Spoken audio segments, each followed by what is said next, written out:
আসসালামু আলাইকুম। ঢাকা শাহবাগ থেকে বলছি।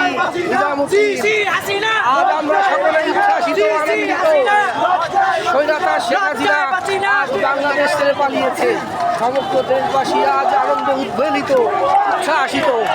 সমগ্র মানুষ যেন আরেকটা স্বাধীনতা দেখছে। সমগ্র বাংলা যেন একটা নতুন স্বাধীনতা উপভোগ করছে। তরুণ সমাজের সেই জয় যাত্রার রথ কেউ থামাতে পারেনি। আজ তারা বিজয়ী হয়েছে।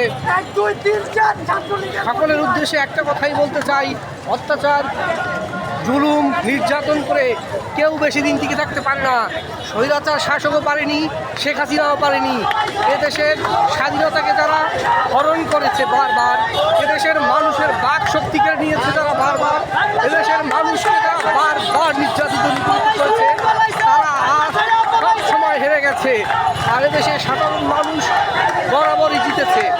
আজও আবার একটা বিজয় আমরা দেখলাম এদেশের মানুষের, তরুণ সমাজের, যারা এদেশের সব রকমের বিপদে এগিয়ে এসেছে, যারা এদেশের ক্রান্তি লগ্নে নিজের বুক পেতে দিয়ে গুলি হজম করেছে, যারা অকাতরে জীবন বারবার বিলিয়ে দিয়েছে, সেই তরুণ সমাজই আরেকটি নতুন স্বাধীনতা কেড়ে এনেছে এদেশের জন্য।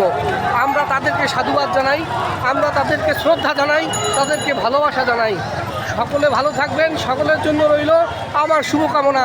দেশে এই আনন্দকর মুহূর্তে সেই সব মানুষের কথা আবার স্মরণ করতে হচ্ছে যারা এদেশের এই বাক স্বাধীনতা ফিরে আনার জন্য প্রাণ দিয়েছে, যাদের জীবন চলে গেছে, যেসব মায়ের বুক খালি হয়েছে, যেসব মানুষের সম্পদহানি হয়েছে। আমি সকলের প্রতি এবং সকলকে একটি কথাই বলতে চাই, অত্যাচার, অন্যায়, অবিচার, জুলুম এই বাংলাদেশের মানুষ কখনোই সহ্য করে না, করবে না।